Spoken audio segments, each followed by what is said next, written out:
Assalamualaikum warahmatullahi wabarakatuh. Oke teman-teman, sekarang kita buka LKS-nya ya. Di bab 8 halaman 108. Kita masuk ke pergelaran dan kritik teater. Tapi kali ini kita masih bahas di KD 3.3 memahami perancangan pementasan teater kontemporer. Oke. Sebelum kita mulai, kita baca doa dulu. Jangan lupa doa untuk orang tua dan salat kepada baginda Nabi Muhammad SAW. Berdoa, dimulai.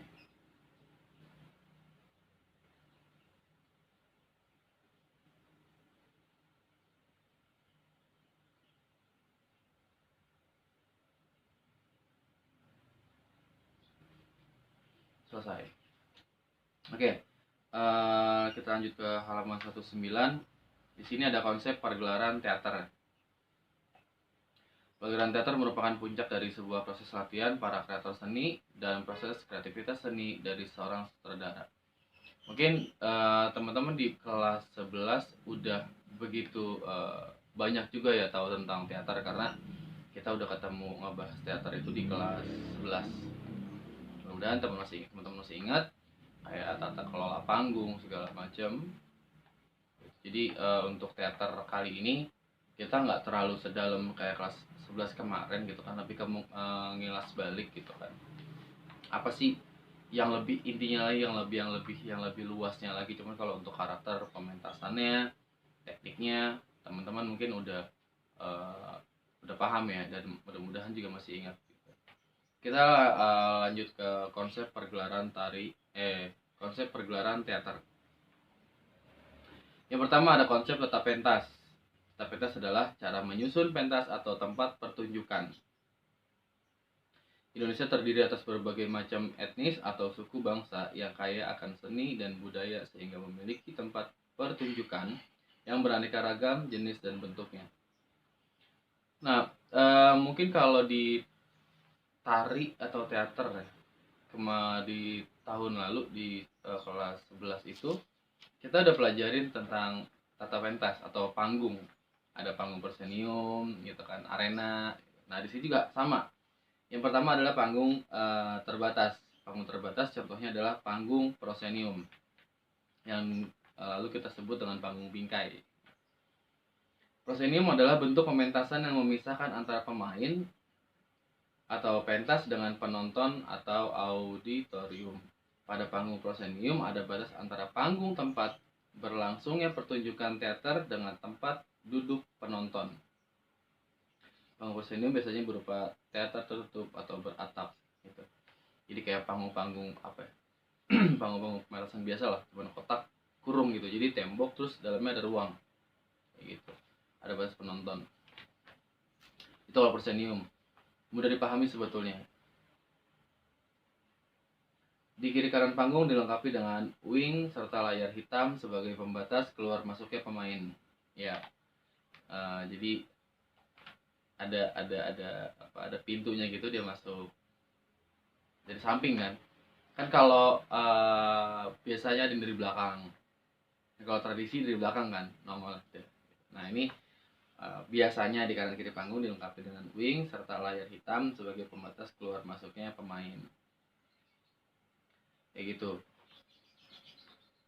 Nah, yang kedua panggung terbatas. Panggung tak terbatas. Panggung tidak terbatas adalah panggung yang biasanya digunakan untuk pertunjukan teater tradisional.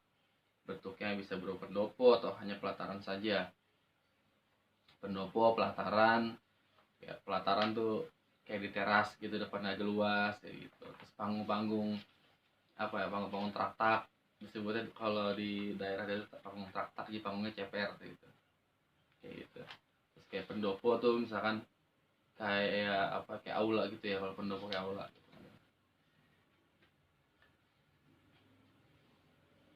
Kayak contohnya kesenian topeng dari Jakarta juga menggunakan halaman rumah sebagai area pentas ya. Kayak tadi kita bilang, kayak depan, kalau dari Betawi itu kan depannya halamannya agak luas ya.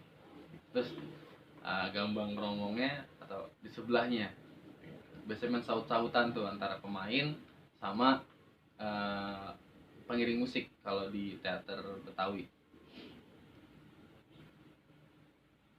Ciri bentuk pentas tak terbatas antara lain antara pemeran dan penonton hampir tidak memiliki batas, jaraknya dekat banget ya.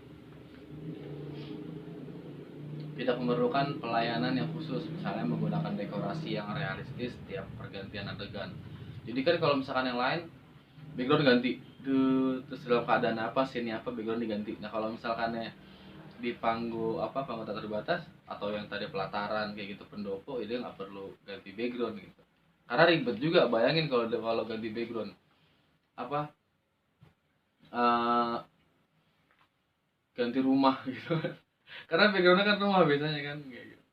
Atau misalkan kalau misalkan panggung-panggung Lenong Betawi itu panggungnya dikasih lukisan-lukisan rumah Betawi, terus belakang kebun-kebun, pasti kayak gitu.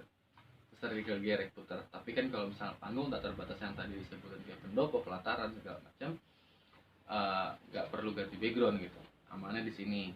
Ini ciri pentas tak terbatas.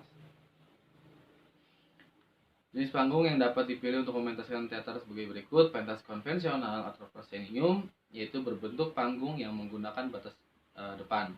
Pentas ini berbentuk statis dengan konstruksi seperti pentas yang digunakan dalam wayang orang. Pentas arena, yaitu pentas yang tidak berbentuk panggung tetapi sejajar dengan penonton. Pentas arena memiliki bentuk yaitu L, huruf U, dan segitiga. Pentas arena bisa sejajar atau lebih rendah daripada tempat penonton karena jaraknya sangat dekat dengan penonton. Pentas arena menuntut acting dialog pemain yang lebih kuat. Arena tuh yang kayak tapal kuda gitu, atau enggak yang bulat di tengah, penonton kayak tapal kuda, hurufnya U. Atau dia intinya sih kalau proscenium itu cuma penontonnya di depan gitu, ada batas sih. Kalau misalkan panggung arena kayak stadion gitu, nah blockingnya tuh kadang agak dipikirkan banget ya, karena misalkan dia muternya main muter-muter aja gitu kan, jadi bukan ikutin angka 8, cuma bulat lonjong gitu. Dia bakalan pas ketika jalan kemari dia balik badan, otomatis ini dia ngebelakangin penonton gitu. Tapi kalau misalkan dia jalannya ke 8, dia kemari pasti gitu. Jalan kemari lagi. Nah ini nggak ngebelakangin penonton gitu. Apalagi yang si arena, ketika kita madepnya begini, ini belakang ke blocking ya, ketutup. Itu kan bagian dari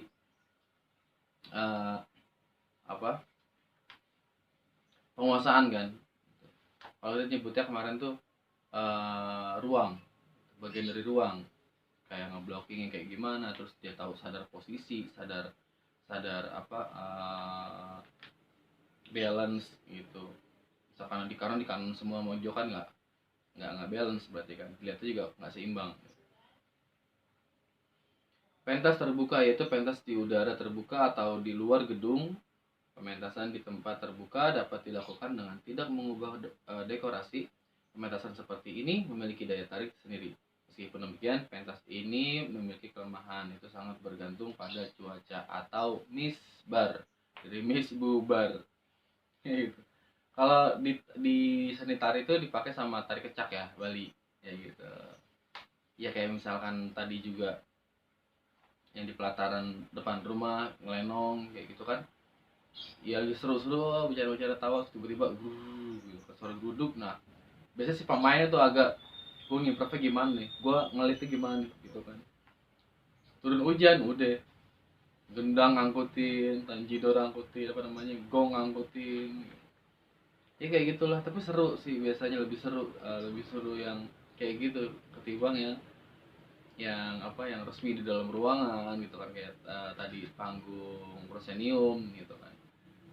Lebih serunya jarak penonton deket banget, duduk gitu kan. Terus biasanya tuh kita sambil bisa ngeliat tukang jajanan gitu kan, kayak gitu. Lebih lebih lebih Indonesia, lebih sosial banget. Yang kedua, konsep tata rias make up ya. Rias dalam pergelaran teater pada prinsipnya adalah rias karakter tokoh yang dihadirkan. Nah, seberapa pentingnya? Pentingnya rias selain memperkuat perwatakan tokoh cerita juga untuk menyembunyikan wajah asli para pemain. Kayak bikin topeng ya. Jadi namanya menokohkan karakter lain, makanya karakter asli ditutup gitu. Untuk meniru tokoh yang diperankan. Ada jenis tata rias dibedakan menjadi 3 seperti berikut. Yang pertama tata rias korektif.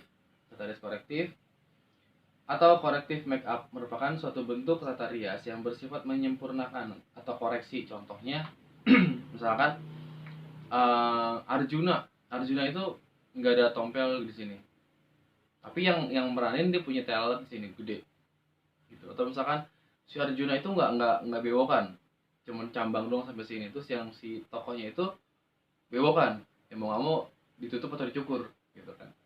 Jadi dicukur jenggot pun juga bagian dari make up kan, korektif kan kayak gitu. Atau misalkan yang kita bilang dia punya tanda lahir di sini, terus pas ketika dia meranin ternyata Arjuna tidak memiliki tanda lahir pipi, maka harus tutup gitu, di dempul atau pakai foundation biasanya.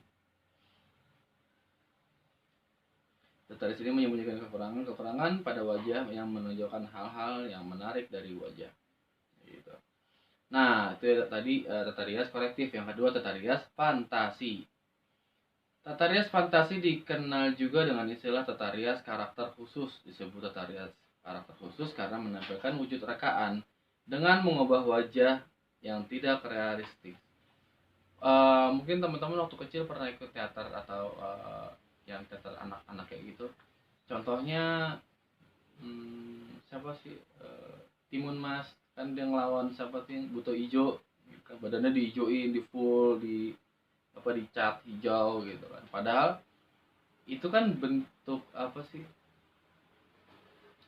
magis gitu kan, yang apa yang belum tentu jelasnya juga ada apa enggaknya gitu kan, bentuk yang bener atau enggak kayak gitu gitu kan. Masih mendaya hayal. Transportasi menggambarkan tokoh-tokoh yang tidak real keberadaannya dalam lahir berdasarkan daya khayal semata. Contohnya kayak tadi gitu ya, dan banyak contoh-contoh lain juga. Yang ketiga, tata rias karakter. Tata rias karakter adalah tata rias yang mengubah penampilan wajah seseorang dalam hal umur, watak, bangsa, sifat, dan ciri-ciri khusus melekat pada tokoh. Misal, lakon atau peran yang dimainkan bila sebagai orang tua bisa dibuat kerut-kerutan. Nah, yang kasihan itu orangnya udah tua terus dibikin lakonnya anak kecil. Itu agak susah tuh. Agak susah juga dan agak susah dipahami juga si pemilih apa yang selektifnya juga agak susah. Ini kan emang nggak ada orang lain gitu kan, sampai yang mukanya itu dibikin bayi, tapi kan bisa jadi itu adalah sebuah analogi dia atau punya maksud tersendiri gitu kan. Intinya kan misalkan orang tua dibuat kayak kerutan gitu, ada makeup yang bikin apa kerutan di sini di mata, terus bikin kantong matanya gitu warnanya agak kusam, atau misalkan dibuat uh, apa kayak kumisnya dibikin warna putih, dicat jenggot juga warna putih, jadi bikin karakter kakek-kakek misalkan, contohnya kayak gitu. Tata rias dalam teater memiliki fungsi sebagai berikut. Yang pertama, menyempurnakan penampilan wajah. Yang kedua, menggambarkan karakter tokoh. Yang ketiga, memberi efek gerak pada ekspresi pemain. Yang keempat, menegaskan dan menghasilkan garis-garis wajah sesuai dengan tokoh. Yang kelima, menambahkan aspek dramatik. Yang keenam, mengatasi efek tata lampu yang kuat. Yang ketujuh, membuat wajah, kepala, dan tubuh sesuai dengan peran yang dikehendaki. Nah, itu terkait sama tata rias ya, konsep tata rias. Nah, yang ketiga, konsep tata busana. Busana dalam teater memiliki fungsi yang lebih kompleks. Fungsi tersebut sebagai berikut. Yang pertama, mencitrakan keindahan penampilan. Yang kedua, membedakan satu pemain dengan pemain lain. Yang ketiga, menggambarkan karakter tokoh. Yang keempat, memberikan efek gerak pemain. Yang kelima, memberikan efek dramatik. Ya, tata busana itu kayak misalkan tokohnya adalah anak kecil, terus orang tua, terus ada lagi tokoh masyarakat gitu. Jadi pasti pakaiannya kan beda-beda gitu kan. Contoh misalkan anak kecil makainya baju apa, anak kecil misalkan makainya kalau kebaya encim gitu kan nggak mungkin kan, paling anak kecil ya pakaiannya pakai anak kecil biasa aja gimana sih gitu. Kalau orang tua nggak mungkin kan dia pakai kopok yang gede terus kayak ada peniti gede gitu kayak anak kecil gitu kan nggak mungkin kan. Nah jadi makanya itu membedakan satu pemain dengan pemain lainnya, lebih ke karakter ya, kayak karakternya Arjuna, Gatot Kaca gitu kan, ada sayapnya di belakang, menggambarkan karakter tokoh, memberikan efek gerak pemain, terus memberikan efek dramatik. Kayak misalkan adegannya agak-agak perang gitu kan, terus pakaiannya kan nggak mungkin pakai jas, cuman James Bond doang yang rapih mulu kalau berantem. Dalam pementasan tidak perlu perlengkapan kostum yang mahal, tetapi yang diperlukan adalah efek dari kostum tersebut pada pementasan. Jadi nguatin karakter ya, dia lebih menguatkan karakter gitu. Karakternya apa, pakaiannya kayak gimana. Dalam pementasan tidak perlu perlengkapan kostum yang mahal, tetapi diperlukan adalah efek dari kostum tersebut pada pementasan. Tata busana mempunyai tujuan sebagai berikut. Yang pertama, membantu menghidupkan perwatakan pelaku, artinya sebelum dia berdialog, busana yang dikenakan sudah menunjukkan siapa dia sesungguhnya, umurnya, kebangsaannya, status sosialnya atau kepribadiannya. Menguatkan ya. Yang kedua, membantu menunjukkan menunjukkan individualisasi peranan, artinya warna dan gaya tata busana harus dapat membedakan peranan yang satu dengan peranan yang lainnya. Ini juga sama kayak misalkan anak break dance, terus pakainya warnanya agak warna-warni biasa gitu kan, terus kayak misalkan dia sebagai apa anak muda pasti pakainya juga yang agak-agak cerah, agak-agak soft gitu kan, kayak gitu. Kayak orang tua pakainya warnanya kayak gimana karena warna juga mempengaruhi karakter. Itu kalau di dalam prinsip warna di metode warna. Yang ketiga, membantu memberi fasilitas dan membantu gerak pelaku, artinya pelaku harus dapat melaksanakan laku dan acting perannya tanpa terganggu oleh busananya. Nah, artinya busana pun atau properti yang digunakan dalam badannya ini gitu, membantu karakter, nggak boleh juga ganggu geraknya. Misalkan dia harusnya geraknya luas tapi pakaiannya terlalu padat gitu, nggak boleh juga gitu, kasihan juga gitu kan. Jadi nggak boleh mengganggu dari pergerakan adegannya, atau bisa dibilang istilahnya jangan dibuat ribet lah gitu. Tadi konsep tata busana. Yang keempat, konsep tata cahaya. Oke, masuk keempat ya, konsep tata cahaya. Salah satu unsur penting dalam pementasan teater adalah tata cahaya atau lighting. Lighting adalah penataan peralatan pencahayaan. Dalam hal ini adalah untuk menerangi panggung, mendukung sebuah pementasan, sebab tanpa adanya cahaya maka pementasan tidak akan terlihat dalam teater. Lighting terbagi menjadi dua sebagai berikut. Yang pertama, lighting sebagai penerangan, atau lighting sebagai penerangan tuh kalau di dunia lighting namanya general light. Jadi itu yang ngefull cahaya gitu. Itu fungsi lighting yang hanya sebatas menerangi panggung beserta unsur-unsur serta pementasan dapat terlihat. Oke, ini namanya general light. Jadi lampu satu bisa nerangin satu panggung. Nah, yang kedua, lighting sebagai pencahayaan, yaitu fungsi lighting sebagai unsur artistik pementasan bermanfaat untuk mendukung suasana sesuai dengan tuntutan naskah.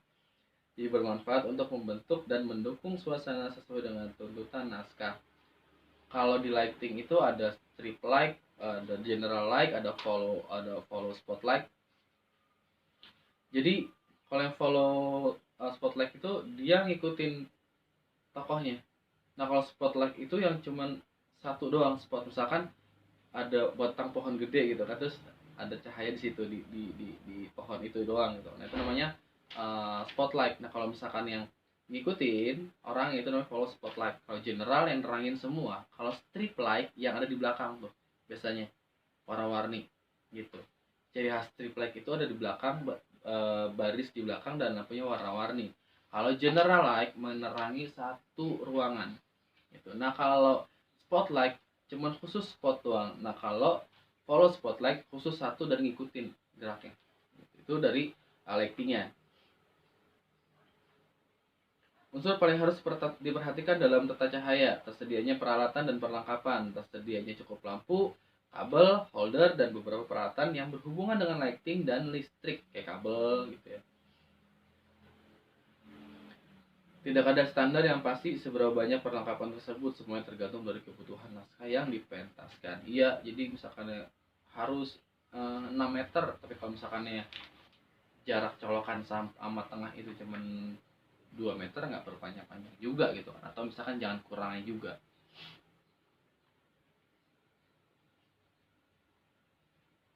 Tata letak dan titik fokus. Tata letak adalah penempatan lampu, sedangkan titik fokus adalah daerah jatuhnya cahaya. Pada umumnya, penempatan lampu dalam pementasan adalah di atas dan dari arah depan panggung, sehingga titik fokus tepat berada di daerah panggung. Dan teorinya, sudut penempatan dan titik fokus yang paling efektif adalah 45 derajat di atas panggung dan tergantung dari kebutuhan naskah.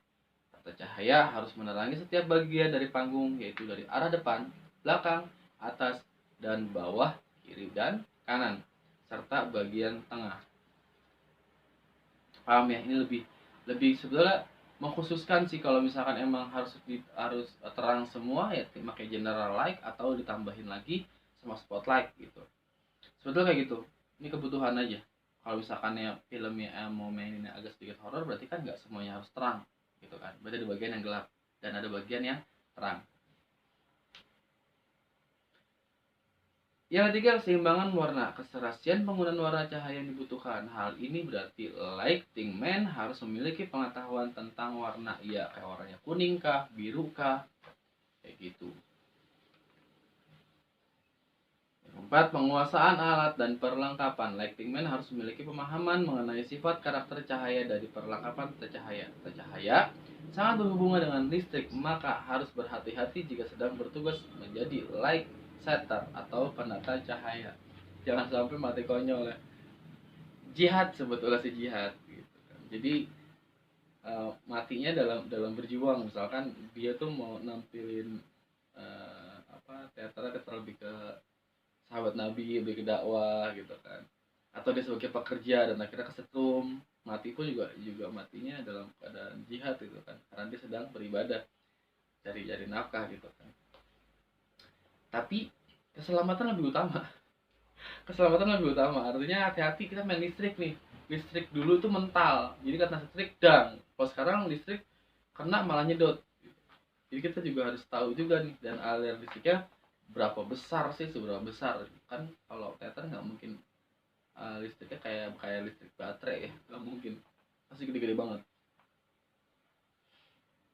Pemahaman naskah, artinya yang selanjutnya adalah pemahaman naskah. Artinya lighting man harus paham mengenai naskah yang akan dipentaskan. Selain itu juga harus memahami maksud dan jalan pikiran sutradara sebagai penguasa tertinggi dalam pementasan, yang ngatur sutradara ya semua pasti.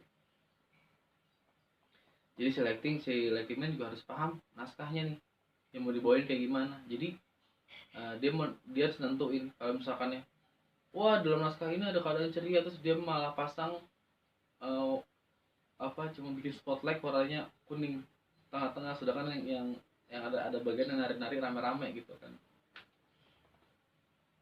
nggak pas aja gitu. Tapi kalau misalkan ada dalam keadaannya nari-nari, ada narinya rame-rame muter gitu kan, contohnya anak-anak gitu kan, biasanya kan di bobo jadi bunga matahari gitu sambil lari-lari. Harusnya kan general, jadi semuanya itu rata lightingnya, terus dikasih warna biru pinggirannya, tambah-tambahan terus kalau misalkan dia dikasih cuman follow spotlight pinggirannya gelap, lebih ke horror jadinya kayak gitu. Jadi dia harus memahami naskah juga. Nah yang terakhir ini, konsep musik ilustrasi. Tata musik adalah pengaturan musik yang mengiringi pementasan teater, yang berguna untuk memberi penekanan pada suasana pemain dan mengirim pergantian babak dan adegan.